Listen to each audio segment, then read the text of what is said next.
ఇవాళ ఆ రోజు నారాయణరావు గారి జయంతిని తెలంగాణ భాషా దినోత్సవంగా ఇవాళ గుర్తించిన నాయకుడు ఇవాళ పెద్దలు మాజీ ముఖ్యమంత్రి కల్వకుంట్ల చంద్రశేఖరరావు అని చెప్పి ఇవాళ సగర్వంగా చెప్పదలుచుకున్నాం. అదేవిధంగా కాళోజీ నారాయణరావు గారికి పద్మవిభూషణ్ అవార్డును అందించిన ఘనత మన తెలుగు బిడ్డ మాజీ ప్రధాని పివి నరసింహరావు గుర్తిస్తే ఒక అవార్డును పివి నరసింహరావు గారు ఇవాళ కాళోజీ నారాయణరావు గారికి అందిస్తే కేసీఆర్ గారికి మాత్రం వారి రచనలు, వారి ఆశయాలు, వారి ఆలోచనలందరినీ అన్ని కూడా తెలంగాణ ప్రజల్లోకి తీసుకెళ్లిన నాయకుడు ఇవాళ కేసీఆర్ గారు.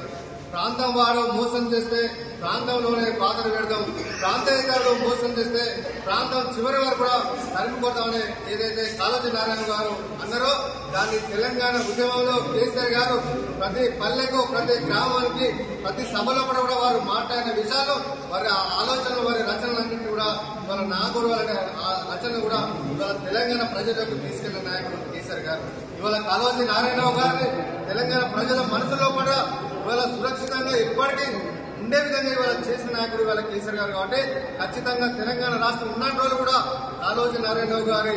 జయంతులు బీఆర్ఎస్ పార్టీ పక్షంగా నిర్వహిస్తాం. వారి ఆశయాలను ముందుకు తీసుకెళ్లే పార్టీ బీఆర్ఎస్ పార్టీ, వారి ఆశయాలను ముందుకు తీసుకెళ్లే నాయకుడు కేసీఆర్ గారు చెప్పి సగర్వంగా తెలియజేసుకుంటూ వారికి జన్మదిన శుభ